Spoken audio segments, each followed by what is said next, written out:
Comisión de Filosofía agradece al doctor Eduardo Barcesar la charla que dará a continuación. Agradece también a Participación Popular por compartir nuestra convocatoria y a todos ustedes por vuestra presencia. Toda comunidad tiene personalidades más allá de su organización institucional que brindan a esta conciencia de sus dificultades y posibilidades. El doctor Barcesar es un ejemplo calificado de ello. En estos días es nuestra voz que emerge en medio de la tempestad que acusa la traición, el engaño y exige reparación. Sus profundos conocimientos jurídicos y trayectoria profesional lo ha llevado a encarnar este rol de fiscal de los intereses del pueblo de nuestra patria. Es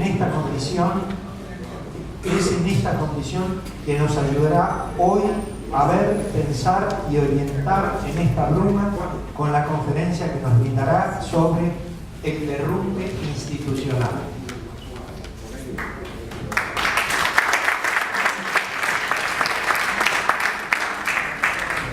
Buenas tardes, muchas gracias a los organizadores y la presencia de ustedes. Sí, acá hay dos cosas que son paralelas, diría casi hermanas, ¿no? El fracaso económico y el derrumbe institucional, y son recíprocamente realimentadas una y otra, ¿no? A mayor grado de fracaso económico, mayor derrumbe institucional. Hoy es claro decir esto, ¿no? Es decir, en esta fecha de abril 2019, hablar de derrumbe institucional no asusta a nadie. Pero yo quiero situarlos para comenzar la exposición en enero del 2016, es decir, cuando recién el gobierno había asumido, y se escuchaban muchas voces que decían, pero voces que uno hoy diría propias, ¿no? Que decían que no hay que ponerle palos en la rueda, hay que dejar que hagan su política, porque si a ellos les va bien como gobierno, le va bien al pueblo de la nación. Jamás escuché frases tan estúpidas.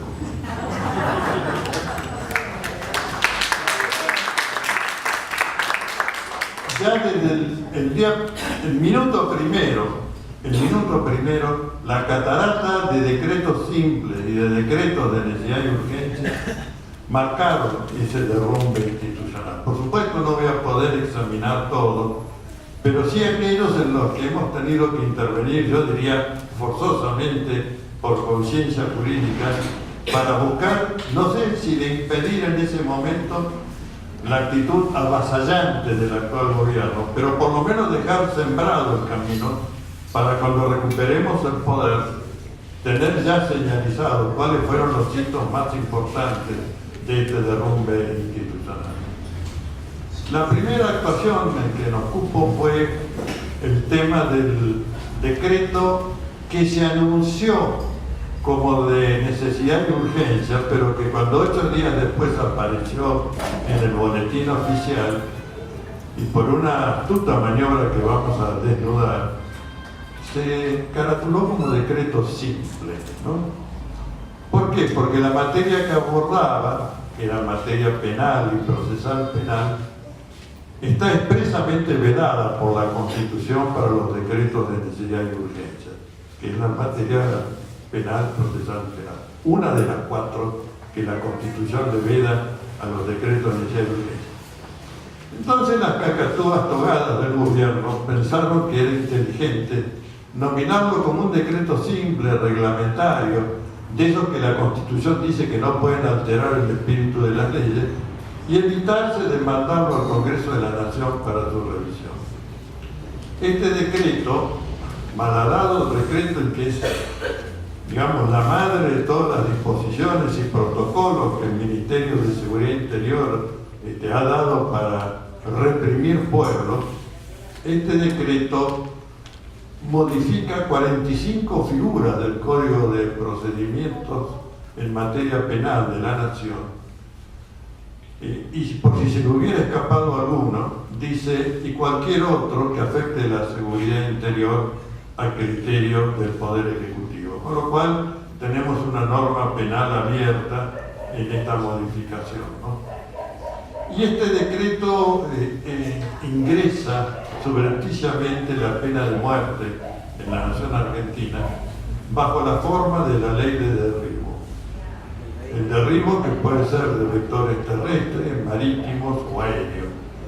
De manera que sin juicio previo, sin nada que posibilite preservar la presunción de inocencia, las fuerzas de seguridad policiales están autorizadas para terminar con la vida del sospechado. Y de hecho tuvieron su bautismo de fuego cuando tiraron abajo, hundieron un pesquero chino que efectivamente estaba en aguas jurisdiccionales, pero el procedimiento normal de esto era llevarlo a puerto, decomisar la mercadería, ponerle una bruta multa y hacerle pagar los derechos portuarios y después afuera. No, en lugar de eso lo cañonearon, ¿no? Y 38 hombres al agua que fueron salvados, pero en el agua, ¿no? Una temperatura no muy agradable, esto no es el Caribe, el Atlántico Sur. Me imagino que hubiera sucedido si en lugar de ser de bandera china hubiera sido de bandera estadounidense o de algún país europeo. Creo que no lo hubieran cambiado. Bueno, entonces, y con la participación de la Liga Argentina por los Derechos del Hombre, porque estábamos alguien con personería jurídico-política en estos temas, llevamos la cuestión a denuncia judicial. Bueno, no fue nada bien.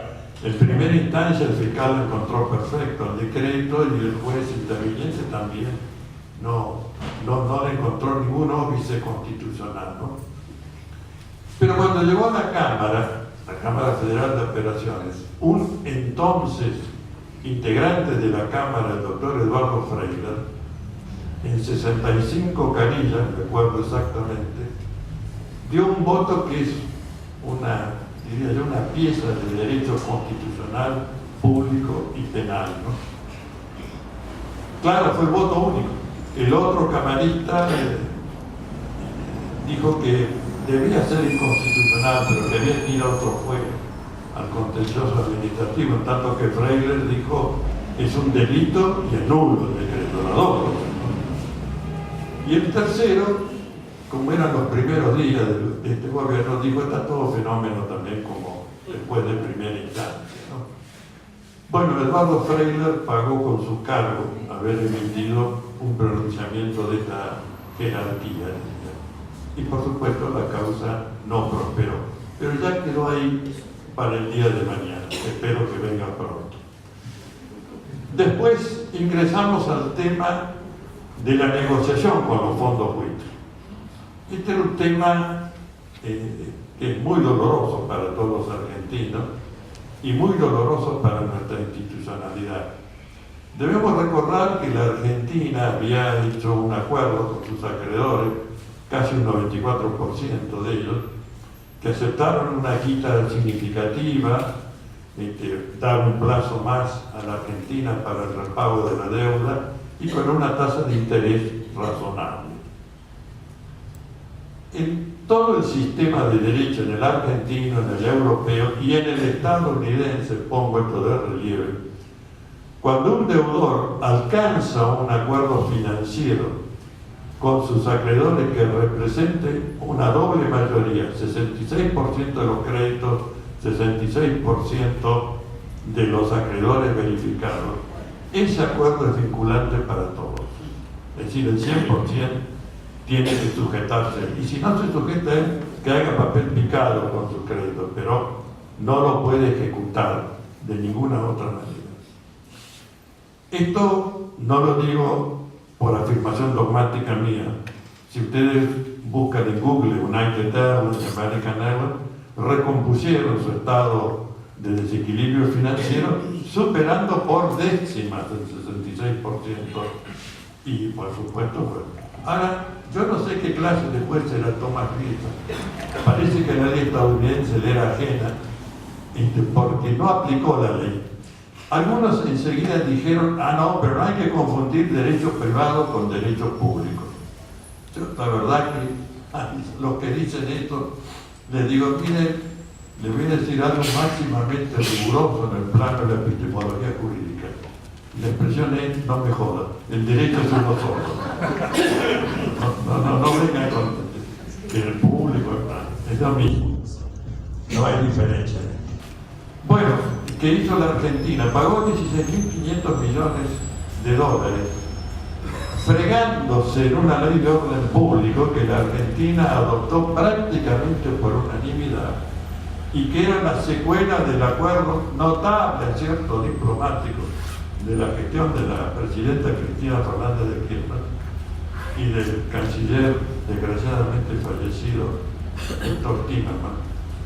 Ese acuerdo que fue votado por la Asamblea de Naciones Unidas colectó más de 140 votos para la recomposición de la deuda soberana de los estados, convertido, repito, en ley de orden público prácticamente por unanimidad. Fue anulado por este gobierno, fue anulado. Y se entregó 16.500 millones de dólares sin chistar. Se pagó el 100% del capital de bonos que fueron adquiridos a precio basura, porque era después del default, es decir, del mercado secundario, como se le dice técnicamente. Se pagó el 50%, perdón, 100% del capital, 100% de los intereses, moratorio, 50% de los punitorios y todos los gastos de juicio. Muy bien, resulta que la Argentina, en el año 2014, su Corte Suprema de Justicia de la Nación, siguiendo un brillante dictamen de la entonces Procuradora General de la Nación, doctora Alejandra Gil Carbó, en un caso promovido por un fondo buitre que también había obtenido una sentencia favorable del juez Tomás Griesa y que vino a ejecutarlo a la Argentina. La empresa es Clarence Corporation Limited. La sentencia, repito, del año 2014. Tinta fresca todavía para lo que es el derecho. La conclusión de este brillante dictamen era: la sentencia del juez Tomás Griesa es nula y lesiva del orden público constitucional argentino y la Corte Suprema, así lo pido, debe denegar el exequatur, que es el cúmplice, ¿no? Y la Corte, entonces integrada ya por 5 miembros, votó por unanimidad -1. No es que votó en disidencia, sino que ese día se acordó que tenía otras cosas y no fue a votar. Era el presidente Ricardo Lorenzetti, ¿no? Pero bueno, se le puede perdonar 4 votos, entre ellos el doctor Carlos Fan, que sentenciaron siguiendo, diría milimétricamente, los términos del insuperable dictamen de la doctora Alejandra Gil Carbó. Ahora, ¿por qué este apresuramiento? ¿Por qué tirar por la borda la decisión de la cabeza del Poder Judicial de la Nación Argentina? Tirar por la borda una ley y un acuerdo y una votación de la Asamblea General de Naciones Unidas. La respuesta que hasta aquí ha colectado la causa la dio un arrepentido, Hernán Arbizu, ex CEO de JP Morgan, que voluntariamente, sin que lo hubiéramos convocado, se presentó a prestar declaración y dijo algo muy interesante: el 85% de esos fondos buitres son de titularidad de Argentina, y si quieren investigar, comiencen por el señor Alfonso Prat, el entonces ministro de Hacienda. Bueno, se ha conectado en esta causa que se ha ido alimentando con cada uno de los actos de endeudamiento que ha contraído este gobierno, hasta inclusive el acuerdo con el Fondo Monetario Internacional, la última etapa de ampliación de denuncia que hemos llevado adelante. La documentación es tan voluminosa que se guarda en una bóveda del Banco Central de la República Argentina.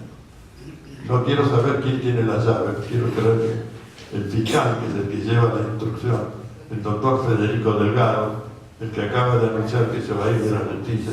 Espero que dure un poco más. Espero un poco más. Y hace ya 3 años van a ser, que el fiscal viene pidiendo declaraciones indagatorias y el juez no es que las niega, pero las posterga. El juez es el doctor Sebastián Casanella. Bueno, no sabemos cómo va a seguir esto, pero sí quiero ponerle de relieve el aspecto más pernicioso e inmundo que tienen los actos de contratación de la deuda externa, y es que este gobierno, a través simplemente de una resolución firmada, en todos los casos, por Luis Caputo, el famoso integrante del Dream Team, el lujo que teníamos, en una resolución que no está publicada en la edición impresa del Boletín Oficial, pero sí en la página web informática del Boletín Oficial. Claro que invoca la extensión, son 500 páginas. Pero bueno, esas 500 páginas las leímos. Y lo que encontramos es que la Argentina renuncia a la inmunidad soberana sobre los bienes del artículo 236 del Código Civil y Comercial. ¿Qué dice el artículo 236 del Código Civil y Comercial? Habla del conjunto de las riquezas y recursos naturales del territorio de la nación argentina y de las empresas de capital estatal, sea nacional, provincial o municipal. Es decir, Vaca Muerta, todos nuestros recursos, las tierras con altitud rural, el agua potable, los minerales estratégicos para el desarrollo informático, litio, sílice, todo está puesto en garantía del repago de la deuda. Además de todas las humillaciones que un jurista pudiera imaginar que se le pone a una contraparte a la que se la tiene de rodillas y flagelándolo con los labios. Y por supuesto, ley y jurisdicción extranjera, renuncia a cuestionar la legitimidad de la deuda, renuncia a reclamar recomposición, baja de la tasa de interés, todo. Hemos renunciado a todo. Estamos atados de pies y manos. Bueno, aunque esto no ha logrado mucha difusión, pese a nuestros esfuerzos, la provincia de Neuquén, a través de su legislatura, ya ha sacado una declaración que dice que las riquezas y recursos de esa provincia, léase Vaca Muerta, no serán puestas en garantía de repago de ninguna deuda contraída por el gobierno nacional. Y ahora puedo ya anunciar que está ingresado en la legislatura provincial de Santa Cruz un proyecto similar, porque bastó que alertáramos a la gobernadora Alicia Kirchner sobre esta situación. Y dice, ¿cómo? Yo no contraje un solo dólar de deuda en mi gestión. He tomado deuda sí, pero en pesos, no en dólares. Y se ha ya presentado en la Cámara de Diputados provincial el proyecto de declaración que va a tener el mismo contenido. Y que aguardo que a medida que esto se divulgue y podamos hablar ante otras audiencias, lo sigan otras provincias que están en buena mano. Chubut hasta ahora no. No es porque no lo conozca el tema lo conoce, pero todavía no he visto ni he sido informado de ninguna iniciativa de esta naturaleza, ¿no? Es más, había estado el año pasado, el anteaño invitado, el año pasado estuve, pero el anteaño había estado invitado por una senadora, pero me parece que algo pasó y nunca más se concretó la invitación. Bueno, este iba a ser uno de los temas centrales. Bueno, como comprenderán, tenemos un futuro muy difícil en la parte económica. Podemos hacer un tríptico. En deuda externa andamos en los 370.000 millones de dólares. En Producto Bruto, si lo que hace la Argentina en un año, una cifra inferior. Teníamos antes 500.000 millones, ahora estamos en 320.000 millones. Y la tercera pata de este tríptico es la fuga de capitales. No digo que todas se haya gestado bajo este gobierno, pero se ha acelerado bajo este gobierno. Tenemos 420.000 millones de dólares, estimativamente, en guaridas fiscales. De manera que si esos dineros se hubieran invertido en la Argentina, no tendríamos ninguna necesidad de contraer empréstitos en moneda extranjera. Y además han sido extraídos de la explotación de riquezas y recursos naturales.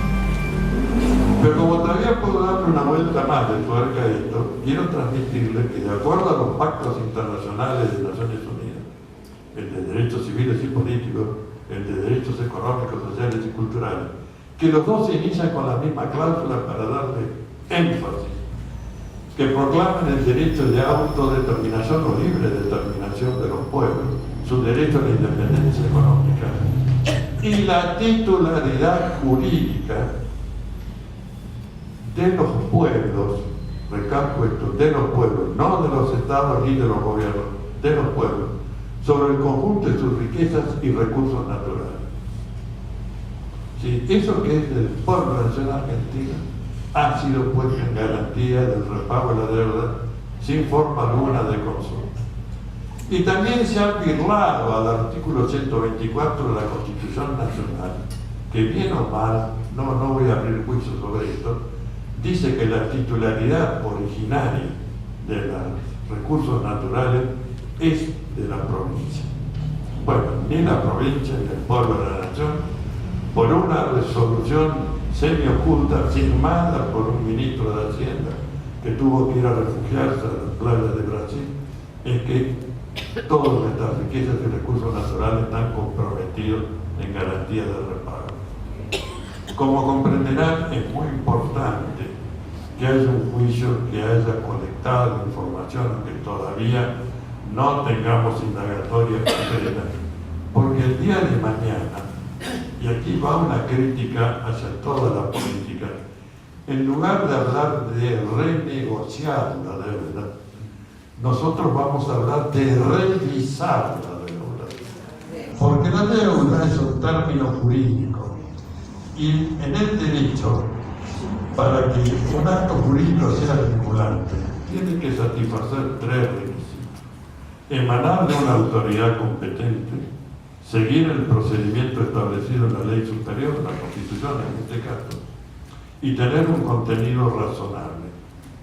Ninguna de estas tres cosas se puede predicar respecto a los actos de contratación de la deuda externa. Y si algunos me dicen, no, pero el Congreso argentino delegó en el Poder Ejecutivo la facultad para el arreglo de la deuda externa y para contraer empréstitos sobre el crédito de la nación, el argumento que le daremos es: usted no tiene facultad para violentar el texto constitucional. Esa ley es inconstitucional en esa cláusula. Y para pensarlo en sencillo, tengan en cuenta que si una ley del Congreso de la Nación delegara en el Poder Ejecutivo la facultad de dictar sentencias, ya casi que lo hace, sería groseramente inconstitucional. Bueno, las facultades que la Constitución pone en cabeza del Congreso de la Nación son indelegables. Son indelegables. Porque eso es el sentido de la división del poder. Y porque el poder legislativo es el que representa mejor el mapa político del Estado-Nación Argentina.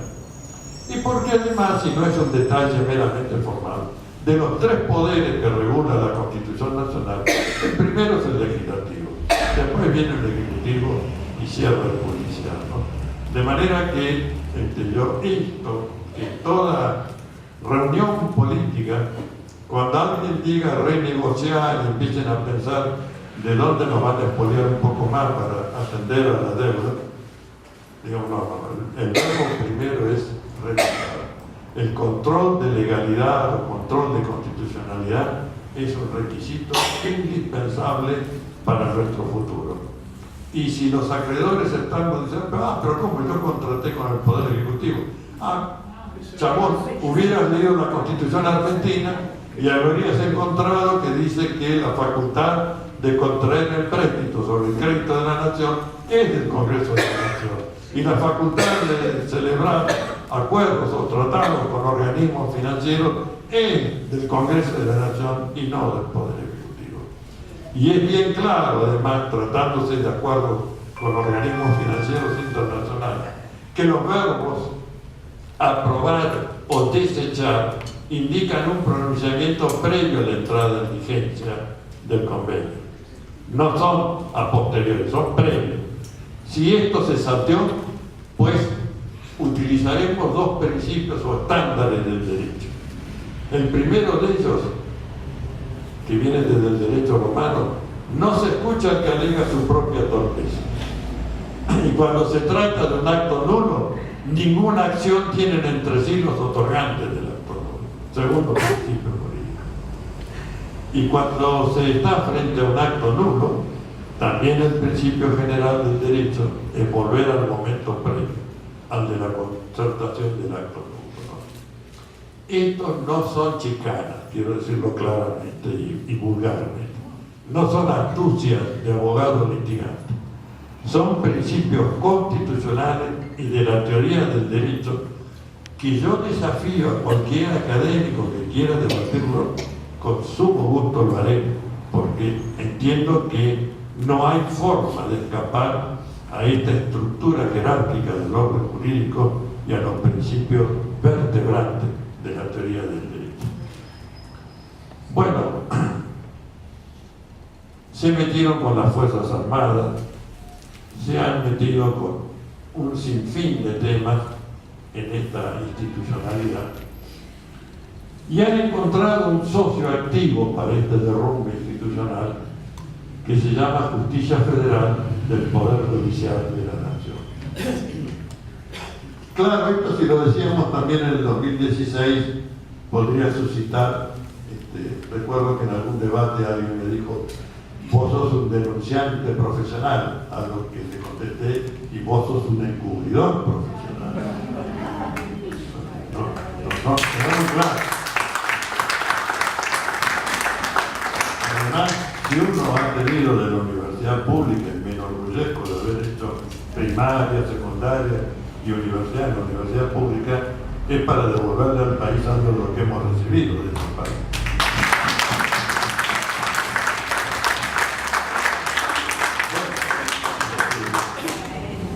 Y aquí se inaugura un proceso desgraciado del realismo mágico argentino, donde aquello que no tiene asidero en el derecho, bajo formas ficcionales y de relato, se constituye en causa judicial.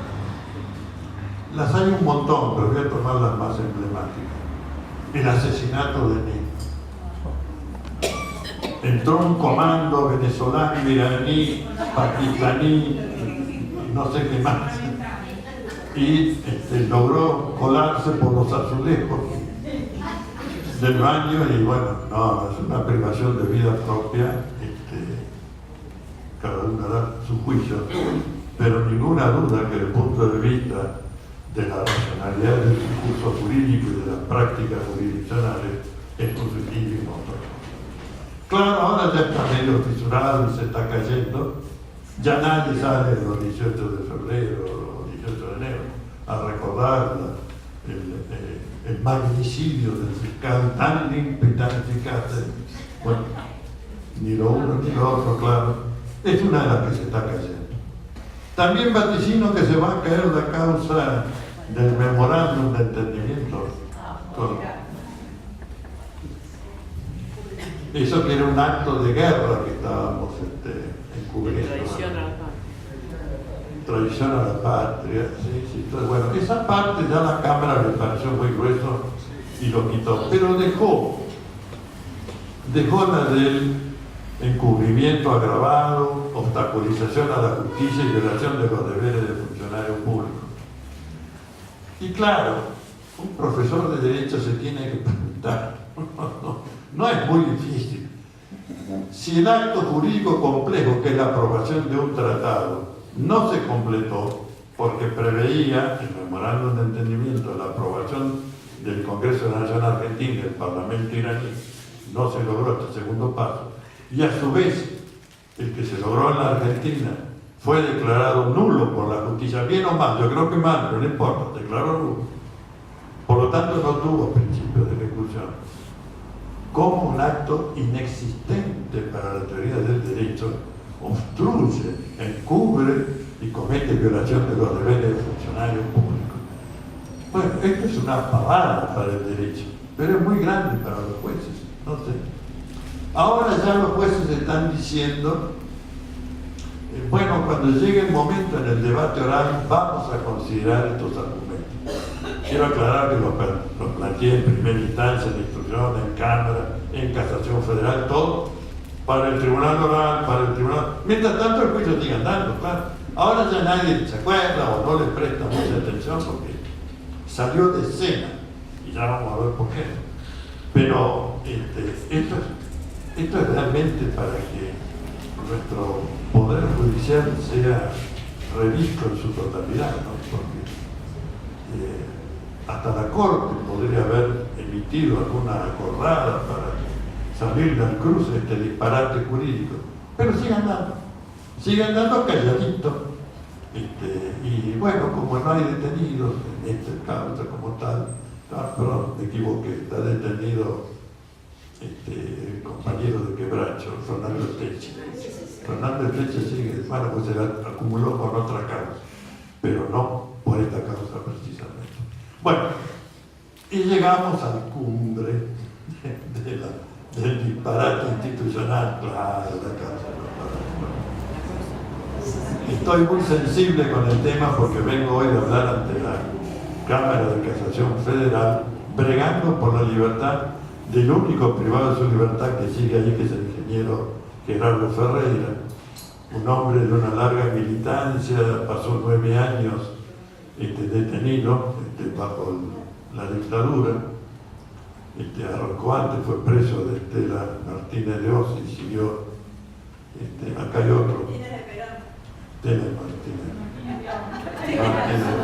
Podría haber sido su perfecta pareja. Y acá tenemos otro representante de esa situación, del doctor Carlos Zamorano, nuestro querido amigo. Bueno,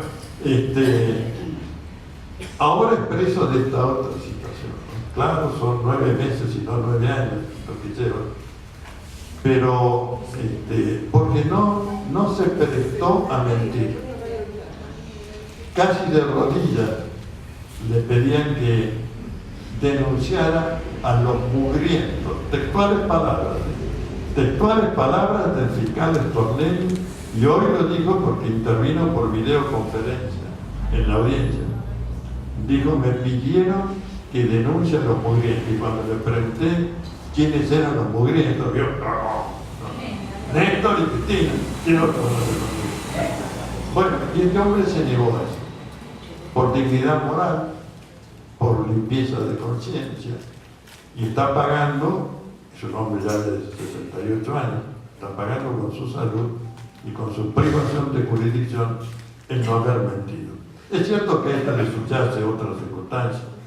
Quieren apropiarse de las 2 obras de la provincia de Santa Cruz, las represas hidroeléctricas, porque la empresa esta argentina, en alianza con la empresa china, cotizó $800 millones menos que el número 2, que era una de las empresas del grupo Marc. Esta es la verdad de la milanesa, ¿no? Bueno, vamos a ver. Tengo buena sensación, no expectativa arruinada, buena sensación de la audiencia, ¿no? No solo por lo que dijimos, sino fundamentalmente por la inquietud del tribunal de conocer bien a fondo cómo era la cuestión de que este hombre seguía preso como único preso de esta causa.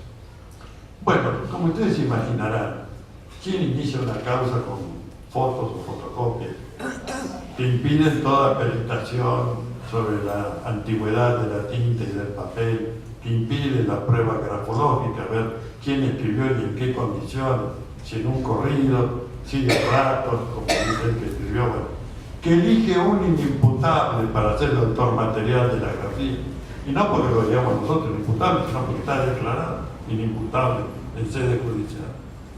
porque está loquito, es decir, tiene una alteración morbosa de las facultades mentales que no le permite comprender la criminalidad de sus actos, y este es el artículo 34 del Código Penal. Centeno, ¿no es cierto?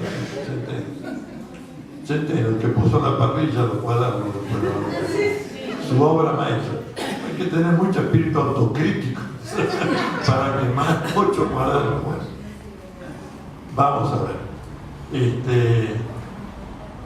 Y que se salteó la forma de inicio de las causas penales, que es que cuando un juez o fiscal tiene conocimiento de un crimen, noticia crimini, como decimos en latín, lo que hace es presentarlo a sorteo en la mesa de entrada de la Cámara Federal, que dice además por acordada, firmada unánimemente por sus integrantes, que el sorteo informático es la garantía del juez natural de la Constitución. Bueno, pero que no sé por qué cada vez que es una causa contra el gobierno, el sorteo informático le da monedilla.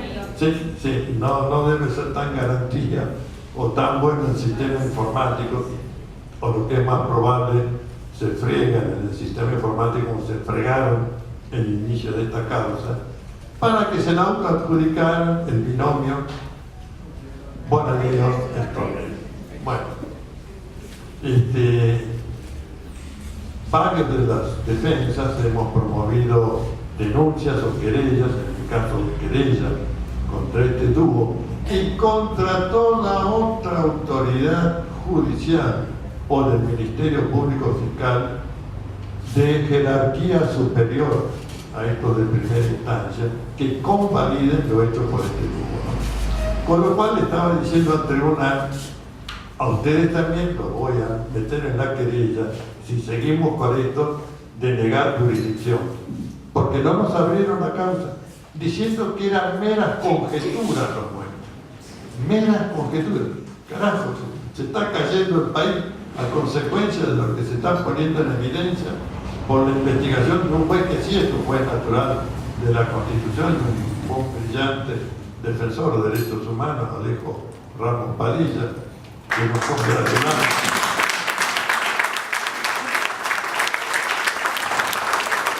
Nos habíamos firmado un aval cuando él se postuló para juez federal. Bueno, creo que ya nadie puede sostener seriamente que son meras conjeturas de que acá hay algo raro, ¿no? Bueno, lo que vemos en esto que está develando, yo quiero utilizar la imagen de un témpano, ¿no?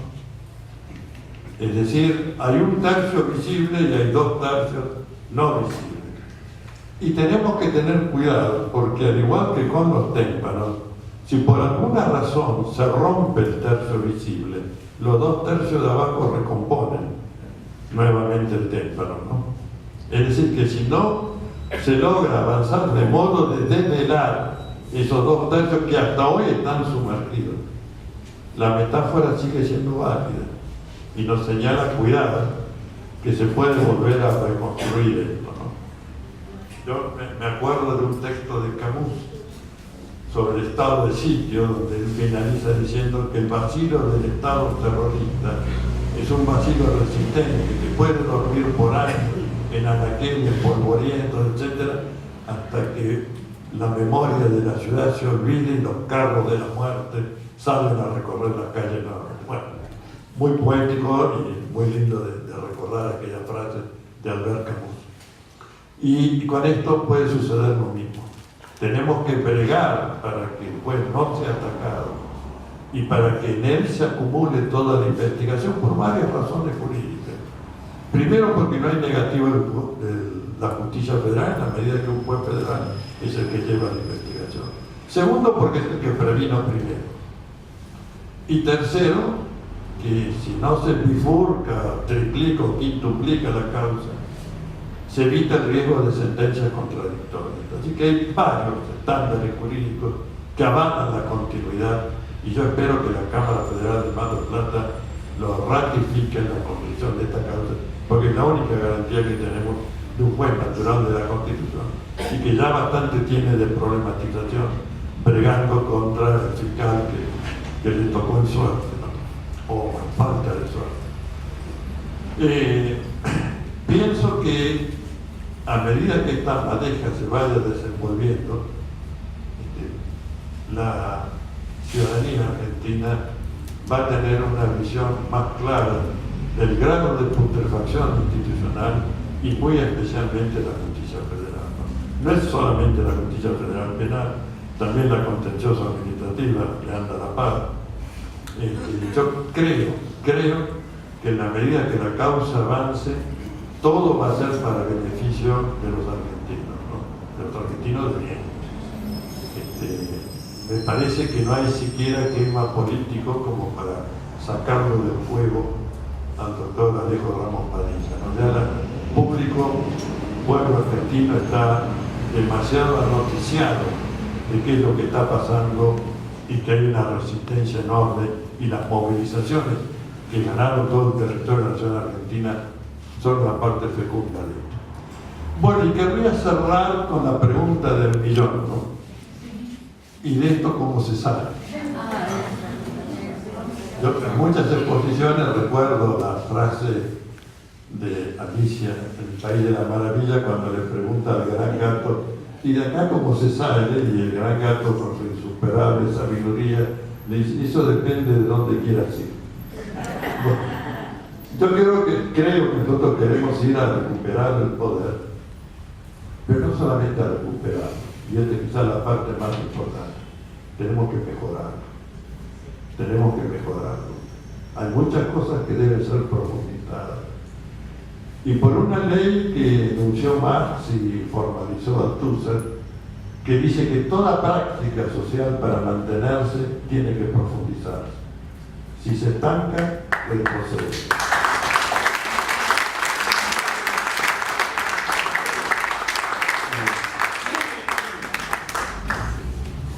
Creo que para esto se necesita, por supuesto, formar un bloque social que pueda aportar el proyecto de la recuperación y profundización.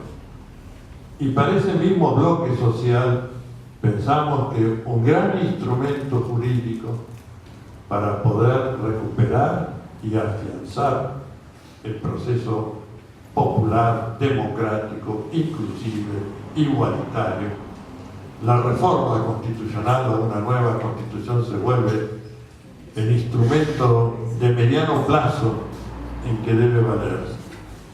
El derecho puede y debe en este caso constituir una vía de anticipación y legitimación para este proceso, porque cuando se hace con el derecho en la mano es menos cruento que andar repartiendo, apoyando cabezas o encerrándolas. Pero creo que la nueva constitución no tiene que ser pacto de caudillos políticos, sino obra de todo el pueblo. Hemos integrado incipientes formas de foro por una nueva constitución, donde compartimos con gente como Zaffaroni, etcétera, esta iniciativa. Y yo he tenido como padezco la enfermedad infantil del optimismo, la audacia de preparar un texto preambular que de alguna manera defina el contexto que pensamos para una nueva constitución. Y con la venia de ustedes le voy a dar lectura cerrando esta intervención. La nación argentina, surgida de las luchas por la independencia nacional y del continente suramericano, reconociendo y valorando la cultura de los pueblos originarios que habitan su territorio y el continente que integra, adopta la forma republicana, representativa, participativa y federal para su gobierno, en base al principio de soberanía del pueblo de la nación, fuente de toda legitimidad política, y su derecho a la autodeterminación y a la independencia económica. La nación argentina es multiétnica, respetuosa del pluralismo cultural y de creencias, con igualdad para todos sus habitantes, fundada en una justa distribución de la riqueza y de la capacidad para el acceso y satisfacción de los derechos humanos, civiles y políticos, y económicos, sociales y culturales.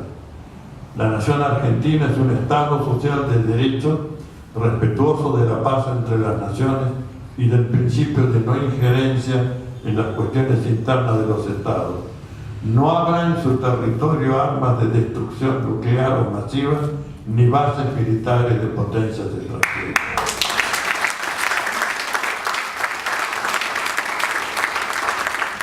La nación argentina, consecuente con las luchas y aspiraciones de los libertadores del continente suramericano, propicia la unidad e integración política, económica, social y cultural de los pueblos del continente suramericano. La nación argentina ejerce su soberanía política, la que se asienta en su territorio continental, el de las Islas Malvinas y del Atlántico Sur y el sector antártico. Ejerce dominio pleno, imprescriptible y irrenunciable sobre dicho territorio, así como sobre el mar territorial y el espacio aéreo, sobre el territorio continental, el de las islas, sobre el sector antártico y el mar territorial. El plano que demarca la soberanía territorial de la nación argentina es de uso obligatorio en toda la administración pública y en la enseñanza en todos sus niveles. Los símbolos de la nacionalidad son la bandera argentina, el escudo nacional y el himno nacional, generados en su decurso histórico. Es deber y compromiso del gobierno federal, de los gobiernos de las provincias, de la Ciudad Autónoma de Buenos Aires y de los municipios, la defensa y resguardo de la soberanía política, la independencia económica y la justicia social. Ello para nosotros, para la posteridad y para todas las personas de buena voluntad que habiten o quieran habitar el territorio nacional.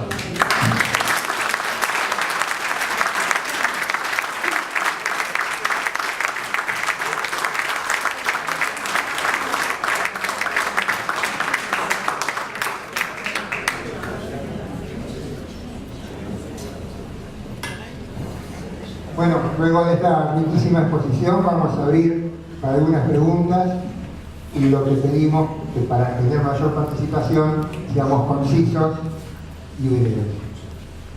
Doctor, si le entendí correctamente, un nuevo Congreso, la constitución de un nuevo Congreso, podría revisar el acuerdo con el Fondo Monetario, el acuerdo que firmó el actual gobierno, en función por el solo hecho de no haber pasado por el Congreso. ¿Es correcto así?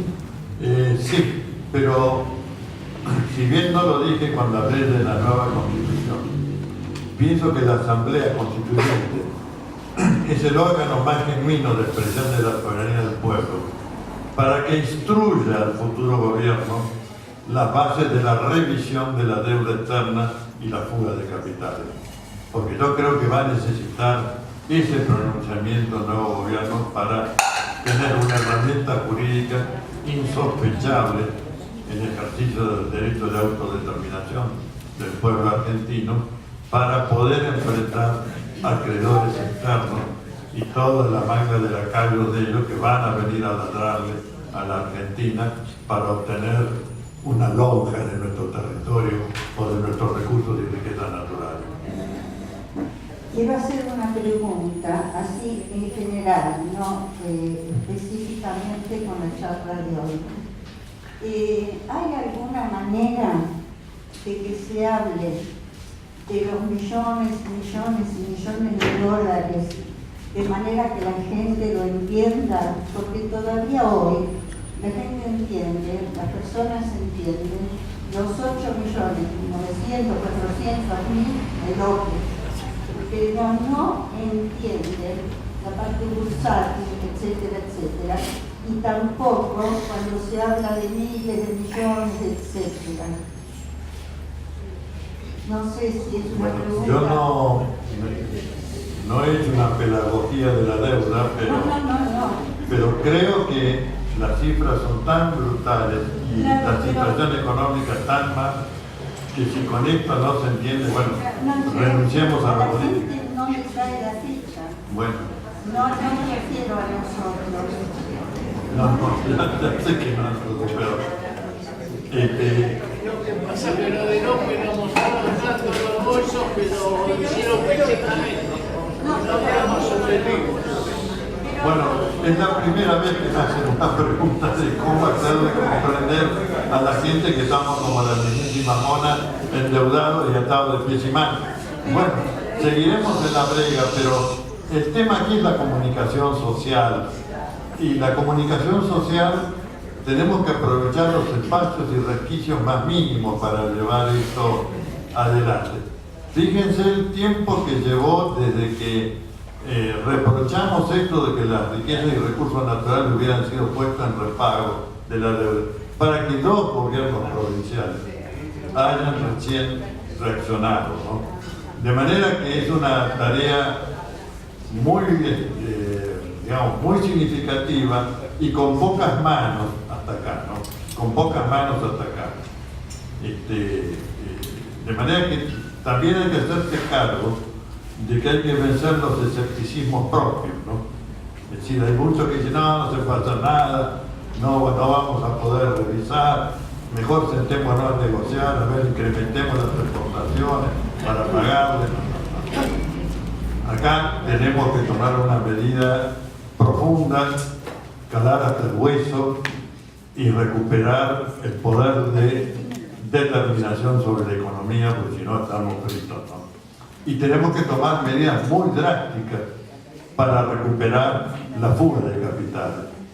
En el año 2016 presentamos un proyecto en Ecuador tomado por la UNASUR y por la UNCTAD, que es Naciones Unidas para el Desarrollo del Comercio, pero que hasta ahora no ha tenido ningún avance. Lo único que ha hecho Ecuador es prohibirle a los funcionarios tener sus ahorros fuera del país, es decir, en guaridas fiscales, ¿no? Eso es algo bueno, pero es muy pequeño frente a lo que es y la Argentina, ese dato es muy importante, a nivel de población, la cantidad de dólares fugados de Argentina, estamos terceros, es decir, estamos en el podio, medalla de bronce en materia de fuga de capitales.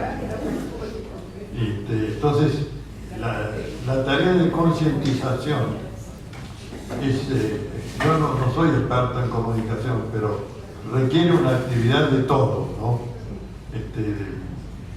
Otra cosa no puedo decir, pero es muy importante que lo digamos. Con respecto a la pregunta, ¿se puede difundir para que se pueda explicar? Por supuesto que lo puede difundir. Y la otra pregunta... Pero que lo difundan, ¿para qué viene a hablar acá? Pero difundir entre ustedes, no entre nosotros exclusivamente, que con nosotros lo entendemos. Perdón que quiero preguntar otra cosa que puede parecer absurda. Nosotros tenemos un arma importantísima que es Facebook, y la usamos como mesa de café.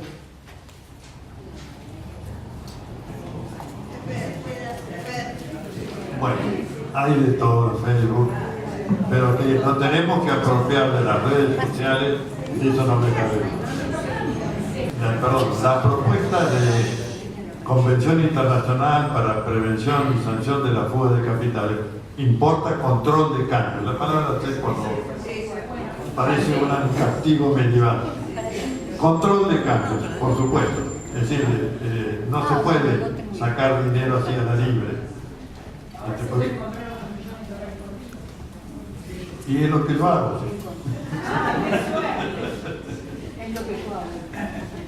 Yo quería preguntarle, ¿cuál es su opinión respecto de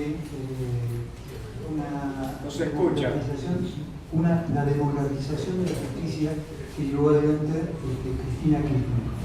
En principio, aproximadamente, ¿no? Desde el punto de vista político, en ese momento, en esa coyuntura, ¿por qué fracasó? ¿Por qué fracasó fundamentalmente? Y la segunda pregunta es si usted considera que es viable el hecho de que exista la posibilidad de elección directa de los jueces por el voto popular, o si tiene, obviamente que tiene, por supuesto, muchas contraindicaciones, pero de todas maneras sí sería viable. Bueno, yo quiero aclarar que el Poder Judicial argentino nace manda, ¿no? Es decir, se toma el modelo estadounidense y el texto de los padres fundadores de la Constitución de Estados Unidos, el federalista, dice: se necesita un poder judicial aristocrático, vitalicio, contramayoritario, para impedir los desbordes demagógicos o populistas de los poderes políticos. Textual. Bueno, a eso se le agrega un poder judicial que validó la usurpación del poder político en 1930 y ha ido convalidando con distintas argucias y falsificaciones jurídicas los golpes de Estado, que nunca se comprometió hasta la etapa del gobierno Kirchner, nunca se comprometió mucho con los derechos humanos, ¿no? Yo recuerdo un caso, para mí tremendamente simbólico. Ustedes recordarán que Alfonsín, en un momento de estrangulamiento financiero, lo hizo como la mona, ¿no? Pero bueno, el propósito era resolvió diferir primero por decreto la devolución de los fondos, no, primero por resolución de Banco Central, no devolver los certificados de depósito a plazo fijo por 180 días. Después lo hizo por decreto. Claro, vinieron todos los juicios y todos los jueces dijeron: es una chapuza, y era una chapuza inconstitucional. Un caso llega a la Cámara de Apelaciones, y eso fue lo que me impactó. Y la Cámara saca un pronunciamiento que podría haber dicho que está mal, no se puede hacer eso, usted no puede interferir en un contrato privado, bla, bla, bla. Dijo no. Dijo: si se afecta la propiedad privada, la democracia se vuelve desmedrada y puramente nominal. Entonces uno dice: caramba, cuando se afectaba la vida, la libertad, la integridad física, nunca dijeron que la democracia era desmedrada y puramente nominal. Pero bastó ese rasguño de suspender por 180 días para que le saliera el alma, aflorara con toda su ideología, digamos, pura, bruta, y no sé cómo calificarla, para demostrar cuál es el espíritu en que están formados, ¿no? Entonces, yendo al segundo tramo, el proyecto de democratización era un proyecto del gobierno de Cristina de lo que se podía hacer sin modificar la Constitución, ¿no? Y fue torpedeado de la manera más infame, porque se declaró inconstitucional, y lo que no se declaró inconstitucional por vía de acordada se declaró inaplicable parte de su disposición. En definitiva, quedó un patchwork que uno no sabe qué es lo que quedó vigente y qué es lo que no quedó vigente, ¿no? Pero en todo caso que salió mal. Claro que en la reforma constitucional, con la nueva constitución, hay que repensar el poder judicial de la nación. Un tema álgido es el de si conviene que los jueces sean electos por voto popular. La experiencia no ha sido buena, ahí donde fue por voto popular, ¿no? Bolivia, no ha sido muy buena. Tal vez habría que decir que los que integren la Corte Suprema de Justicia de la Nación sí sean electos por voto popular, ¿no? Y el resto por concurso de antecedente y oposición. Pero lo que hay que modificar sin duda y elegir por voto popular es el Consejo de la Magistratura. Pero el Consejo de la Magistratura no es parte del Poder Judicial, es un órgano político, y los órganos políticos tienen que ser representativos, republicanos y federales. Y que tienen que tener, esta es mi opinión personal, no todos en este grupo que yo mencioné la comparten, tiene que tener no solamente voto popular, sino un sector tiene que ser de representación popular, es decir, entidades de derechos humanos, sindicatos, lo que fuese. Pero que haya una mirada sobre la justicia que no sea la de quienes, por ser abogados o académicos o magistrados, obviamente son proclives al statu quo y a cubrir cualquier deficiencia de la familia, ¿no?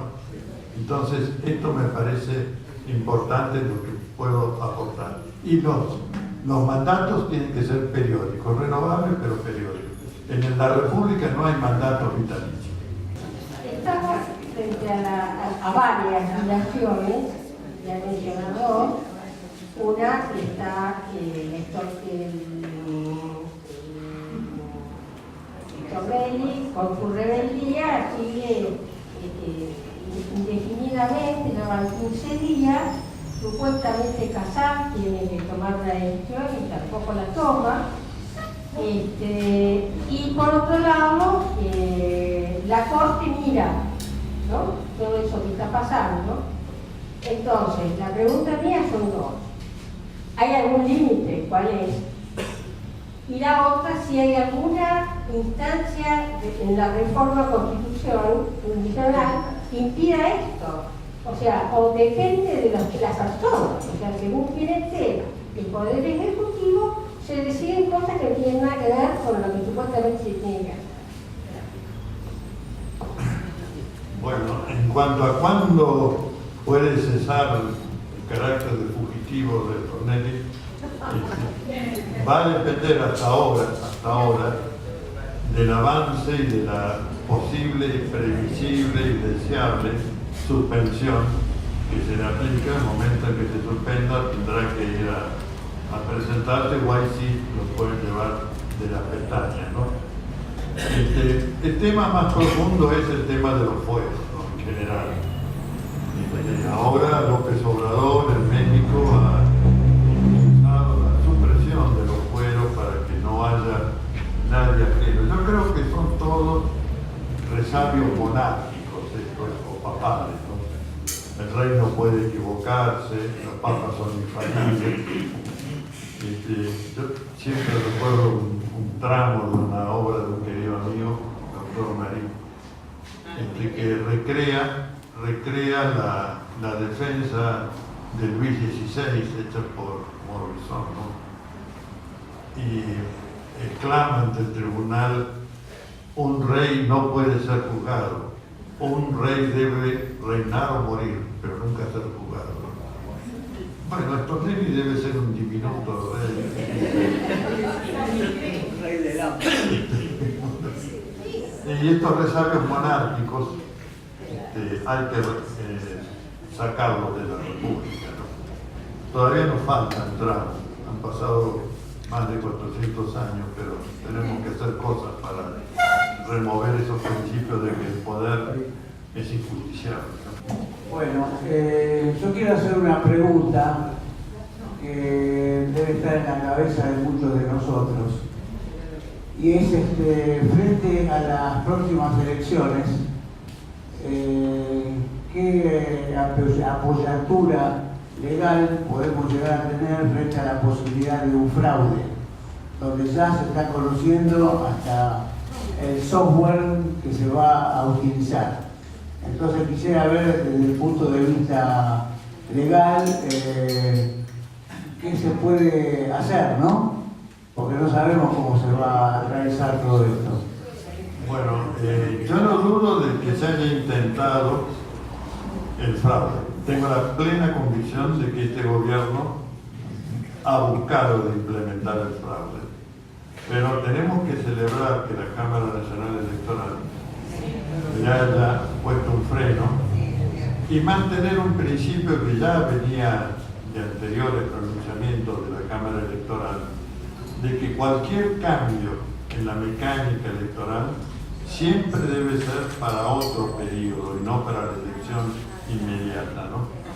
Si quieren hablar de la boleta única o de voto electrónico, yo no propicio nada de eso, pero puede hablarlo.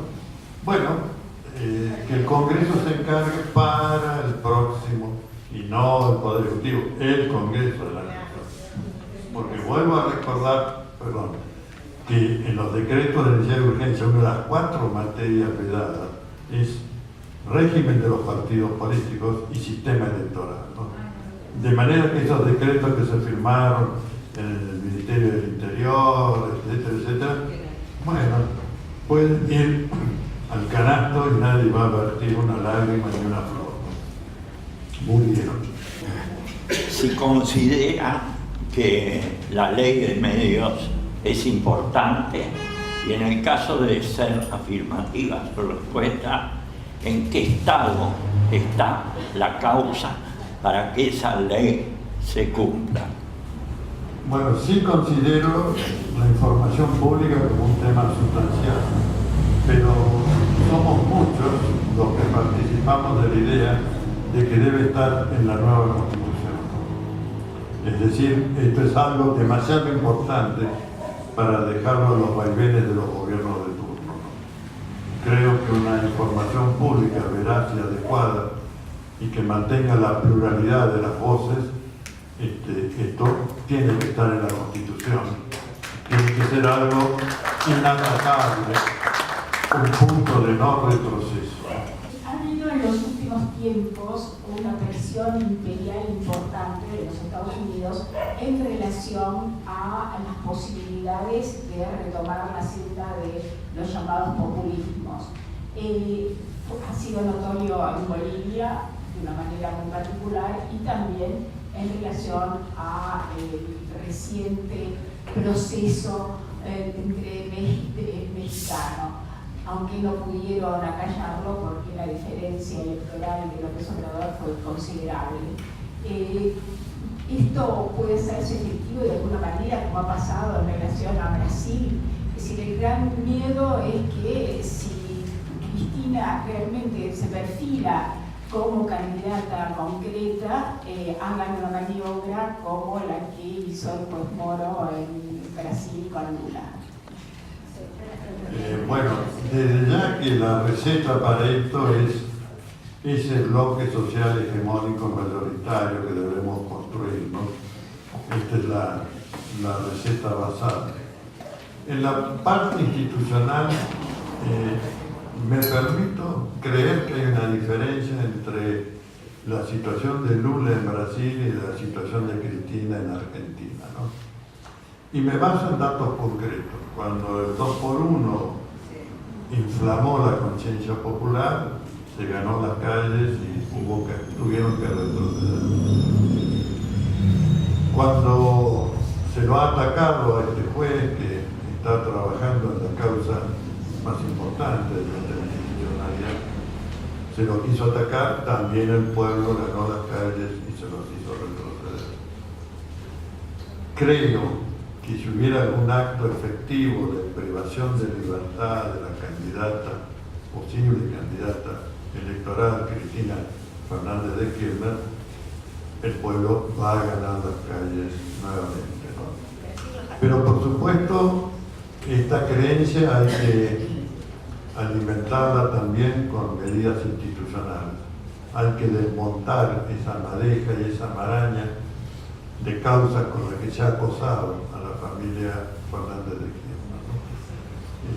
Y creo que esta es una tarea en la que se conjugan iniciativas institucionales de la defensa, pero por sobre todo movilización popular. En la medida en que el pueblo gane la calle, la libertad ambulatoria de la presidenta y su intangibilidad electoral estarán a salvo, ¿no? Y esperemos que sea así.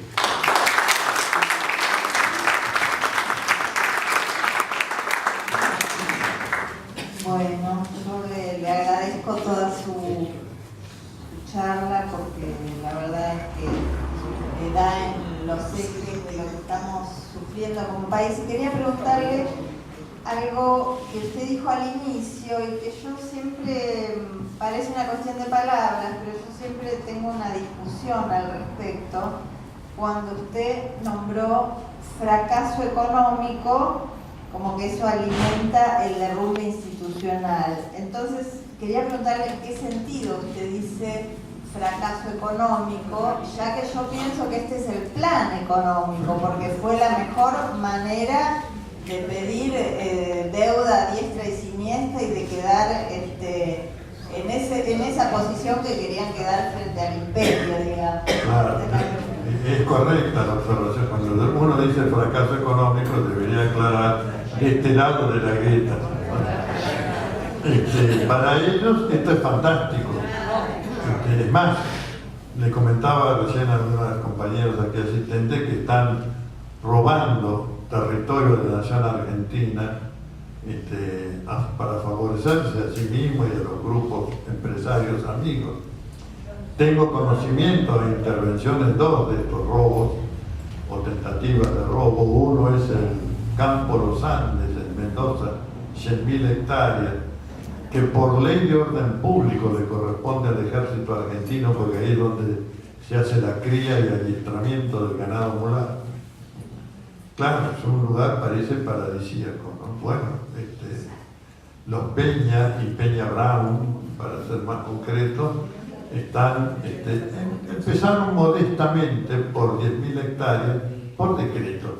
Claro, hay una ley de orden público. Afortunadamente, una entidad defensora del ambiente, la Fundación Pedemonte, promovió un amparo, hemos colaborado y está frenado de momento. Está frenado, pero no puedo decir se dio vuelta la tortilla, está frenado. Y otro caso que me tocó conocer e intervenir profesionalmente es en la provincia de Santa Cruz, en zona fronteriza también con Chile. Hay un enorme lago, el lago General San Martín, que es más grande que el Nahuel Huapi. Hay unas estancias que rodean eso, se llaman genéricamente estancias del Cóndor. Pertenecen a una empresa que era de capitales argentinos, cielos patagónicos. Y ahora la ha comprado un señor chileno. Obviamente excede los límites de lo que puede comprarse por la zona, por varios. Encierra un lago, también prohibido taxativamente. Pero como ellos hicieron su propio decreto para, en vez de derrumbar o trampear a la ley de protección del dominio nacional sobre las tierras rurales, ni pidieron permiso al Registro Nacional de las Tierras Rurales, ni tampoco gestionaron ninguna autorización por tratarse de territorios de frontera. ¿Cuáles son los apellidos ahí? También los apellidos Peñabrán. Bueno, todas estas injusticias se las debemos a este gobierno. Claro que para ellos no es fracaso si pudieran lograrlo, ¿no? Ya lograron bastante, me parece, en cuanto al latrocinio, el robo, usurpación. Pero bueno, precisamente hay que combinar la divulgación de estos hechos con las medidas institucionales para buscar de frenarlo. No sé hasta qué punto los jueces que hoy día integran el Poder Judicial de la Nación nos van a dar la razón en todo. Pero por el momento podría decir están contenidos estos actos de depredación territorial, ¿no? Y yo imagino, no conozco, pero imagino que en la zona del acuífero guaraní debe haber episodios similares a estos, y los cuales tenemos que tener también una enorme alerta, porque lo único que falta es que nos saquen el suelo de debajo de nuestros pies, ¿no?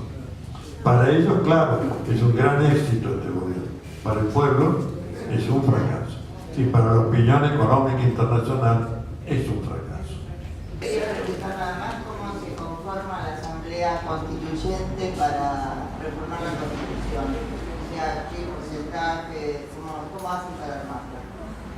Bueno, la declaración de necesidad de la reforma, de acuerdo al texto actual, se tiene que hacer con 2/3 de los miembros de ambas cámaras del Congreso. Ya hay quienes dicen que tienen que ser 2 miembros que integren ambas cámaras, lo cual lo hace más riguroso. Y la historia institucional argentina, con la sola excepción de la reforma del año 94, siempre fue 2/3 de los presentes. Y ya que tanto les gusta citar la jurisprudencia estadounidense, la Corte Suprema de Estados Unidos dijo las reformas se hacen con 2/3 de los miembros presentes, la declaración de la reforma, siempre que haya quórum. Va a ser un debate de la Gran Siete, por eso es que el bloque social tiene que ser grande. Claro, si no, si queda 50-50, el 50% dice que no, chao, no se puede hacer. Bueno, yo creo que todo dependerá también nuevamente de la movilización popular, ¿no? Sin esa condición del bloque social hegemónico, tal vez sea arar en el desierto lo que hemos mencionado acá. Pero precisamente hay que hablar acá para conformar ese bloque social hegemónico y tener conciencia de por dónde tiene que ir. Si voy a retomar el tema del fraude, porque es un punto muy particular y no solamente el problema está en el voto electrónico o en la boleta única que está, sino el uso de cualquier proceso computarizado, de alguna manera es susceptible de ser de alguna manera introducido, modificar los datos y no poder ser observado. Solo el hecho de usar una línea de computadores simplemente para dar velocidad o rapidez, la posibilidad de que pueda ser utilizado implica tener una organización, un esquema por encima de los procesos que asegure por lo menos el doble procesamiento y que luego confluya. Justamente la denuncia, que por otro lado la explica muy bien Ariel Carvalho, es que este gobierno no modifica sustancialmente, pero ha comprado un sistema que se llama Electron o algo por el estilo, que da la posibilidad, que deja un área operativa para quienes administran el sistema, o sea, el Estado, o los que nomina en ese momento, o los que el Estado nomine, y es importante acá que pueda ser controlado por la justicia, o que pueda intervenir directamente, donde se pueden modificar los datos. Eso lo ha denunciado Ariel Carvalho en este momento, y me parece que si bien lo expresa, no es tomado en su debida dimensión. Que los procesos computarizados son vulnerables si no hay un elemento de control superior. Y eso no ha sido resuelto hasta ahora. Quería decir esto de lo que sí, yo lo siento el tema. Es más, créanme, he propuesto a las fuerzas políticas que hicieran un amparo para mantener la intangibilidad al 2015 del sistema electoral y del sistema de recuento de votos, confiando en que los fiscales van a poder ejercer mejor sus cometidos si es un consejo manual. No encontré hasta acá ningún partido político que haya querido hacerlo. pero como la instantaneidad de alguna manera lleva a que algunos acepten los resultados sin enviar esa moneda. Es difícil volver a... Estoy totalmente... Es más, me han llegado, y no son anónimos, son mails de expertos. Bueno, perfecto, que me han dicho, mire qué tal cosa, mire qué tal otra. Bueno, yo los transmití los mails y dije, cubrémonos en salud. Sabemos que la Cámara Nacional Electoral, y lo ha demostrado, va a resolver bien, porque tiene pronunciamientos en este tema. ¿Sabes? Y siempre parece que hubiera una especie de virilidad institucional, ¿no? Es decir, lo vamos a reventar en la turna y en primera vuelta. Bueno, yo no soy tan viril, debo reconocerlo, y me estaría mucho más tranquilo, pero tiene que ser un partido político o frente político que tiene personería político-política, el que esté legitimado para promover un amparo de incidencia pluripersonal o colectiva. Vuelvo a decir, lo he ofrecido, lo he puesto en páginas de WhatsApp, y no ha habido respuesta. Reconozco que ha habido un trabajo que ha hecho fundamentalmente el apoderado de PJ, el doctor Landau, que es un experto en temas electorales, y que hasta acá ha dado como fruto este pronunciamiento de la Cámara. Pero no sé si esto, yo también tengo la inquietud de que no sea la cobertura absoluta y que sea falseable la comunicación de los resultados y que ahí esté la trampa, ¿no? Ahora, bueno, tal vez algunos puedan convencer a alguna fuerza política de que dejémonos de hacer los tarzanes. Ellos avanzaban en el argumento de ellos era la velocidad en contra de la celeridad. Y querían suprimir el telegrama. la Cámara denegó la posibilidad de suprimir el telegrama. Por lo cual, tanto el telegrama, los fiscales sacando fotografías de las listas y las firmas, se les haría muy difícil. Y lo otro que se da ese efecto es las encuestas que trabajan para generar opinión. Esas encuestas que durante mucho tiempo, aún en compañeros, uno ha escuchado que en realidad los compañeros compraban esas encuestas, sin tener un origen cierto, puro o santo, porque todos sabemos cómo trabajan los operadores que hacen encuestas. Que me conviene, santo, que me conviene, las camponeras. Independientemente de eso, daban una paridad de votos.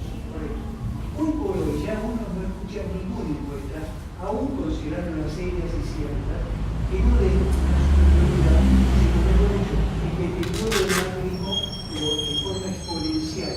Eso también haría demasiado difícil generar un fraude, ya que no están dadas en las mismas condiciones de ninguna cabeza que le pueda dar las fuerzas que a evitar la presidencia. Son muchos factores. Comparto, pero igual creo que una sentencia de la Cámara Nacional Electoral que establezca el sistema no se modifica en nada, se votará como en el 2015, sería una cobertura para todas las fuerzas que componen este arco de oposición. Pero como he recibido respuestas tan poco entusiastas, digamos, ¿no? o tan seguro de que se gane en primera vuelta, yo no quiero derrotar ningún optimismo, al contrario. Pero la función de los abogados es pensar lo que puede salir mal, no lo que va a salir bien por el bien logrado del pueblo. Bueno, esto o lo promueve un partido o frente político o no se promueve, porque en materia de derechos de incidencia pluripersonal o colectiva, la Constitución dice las entidades registradas o los afectados. Bueno, acá los afectados son los partidos políticos. Uno individualmente, aunque invoque la condición de ciudadano, no es suficiente para poner en marcha, porque además esto va a la justicia electoral. De manera que la justicia electoral es muy rigurosa en examinar que se trate de un partido nacional con aptitud para competir en el 2015. Yo quería dejar esta pregunta al final porque tal vez sea inocua. ¿Qué pasa cuando hay un montón de gente que se la pasa haciendo juicios? Tratando de Irán, etcétera, etcétera. Espero que pierdan. A nivel civil, cuando uno pierde, paga los gastos. ¿Qué pasa con esta gente que metió presa a mucha gente, hizo perder dinero, que movilizó medio país y son impunes? ¿Qué pasa cuando, esperamos, los cuadernos queden en nada, todas las denuncias de, por ejemplo, a Cristina, que quedaron que no había nada? ¿Qué pasa a esa gente que parece que tienen como costumbre y se les acepta todo? ¿Se acepta cualquier juicio? ¿O tiene que haber alguna prueba? Bueno, es una pregunta importante y va de la mano de un tema que señalamos en la exposición, el de renegociar o revisar. Son dos posturas distintas. He escuchado, lamentablemente, muchos que dicen no podemos hacer lo mismo que ellos están haciendo, de ir a buscarlo. Como siendo un manto de olvido, una especie de amnistía política. Yo no soy partidario de eso porque nunca más. Hay que hacer un nunca más, claro. Claro, algunos dicen que me lo han dicho, ¿no? Que mi discurso es de la Sierra Maestra.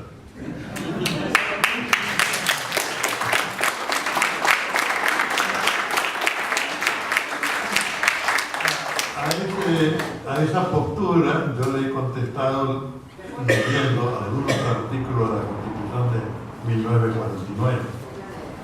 A ver si no son de la Sierra Maestra. ya que tienen tanta prevención, ¿no?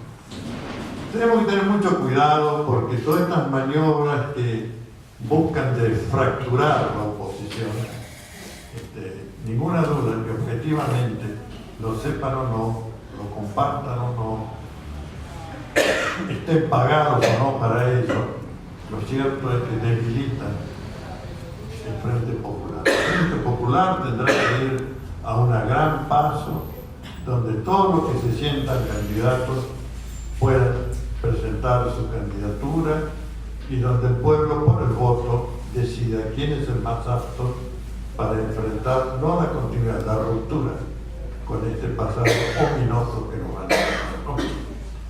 De manera que yo valoro en esto, todavía no he hablado en ningún espacio propiamente político, pero creo que valoro la metodología de las PASO, tiene que ser el instrumento de la unidad. Siempre ya conciencia que quien ingresa a las PASO tiene que respetar las reglas del juego, ¿no? Es decir, si perdiste, tenés que apoyar al que ganó. Ahora, si vos vas a la regla a la confrontación para ver si salís, resulta que no, que quedaste segundo o tercero, y después no, entonces me voy por la mía, eso no vale. Eso no vale. Me permito concluir con el recuerdo de un querido maestro del derecho, un finlandés, Alfros, que vino a la Argentina ya por el año 66, cuando estaba haciendo mis primeros palotes de docencia jurídica, y venía a la clase, invitado, por supuesto, estaba con un español muy chapucero, ponía los trebejos y el tablero de ajedrez, invitaba a un alumno a jugar, y a la tercera o cuarta movía mal para posicionarse mejor, ¿no? Entonces, cuando el alumno lo miraba indignado, y no, este gran profesor de derecho me está haciendo trampa. Decía, ¿por qué no puedo hacer esto? Y ahí venía, primero surgía un, digamos, positivismo jurídico innato de todo. No, porque hay una convención internacional del ajedrez. Y a poco empezaba a aparecer otra postura, y era la postura de que el juego pierde sentido si uno quebranta la regla. Entonces, el derecho tiene también sentido si está internalizado en conducta.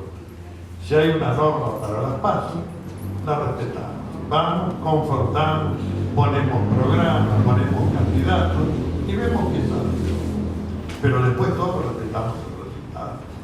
Si no, eso no es ir a una interna, a una primaria obligatoria.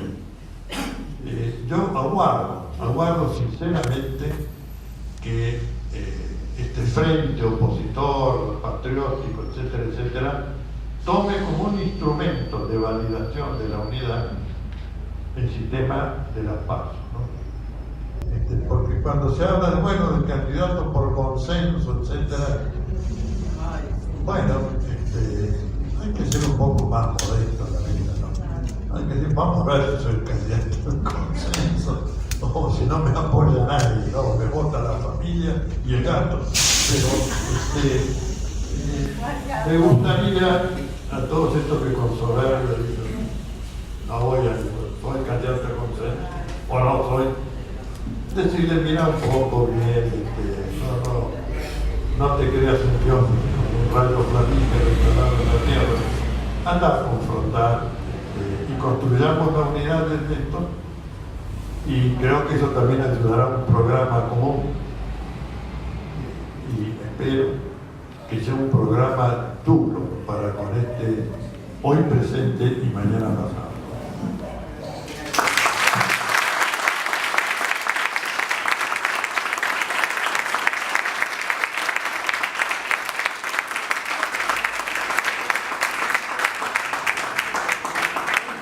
Le agradecemos al doctor Barcesat que nos haya abierto los ojos a los que ya los teníamos abiertos para profundizar la mirada.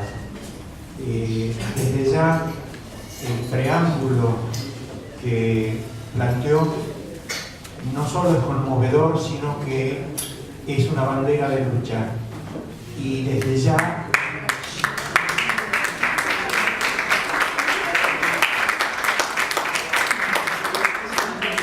desde ya que es nuestro deseo de conseguirle al doctor Barcesat como cliente algún presidente de alguno de los partidos justicialistas, sean provinciales o el nacional. Es importante la mirada del doctor Barcesat respecto de las elecciones. Y es un desperdicio que no haya llegado a los compañeros dirigentes institucionales de los partidos.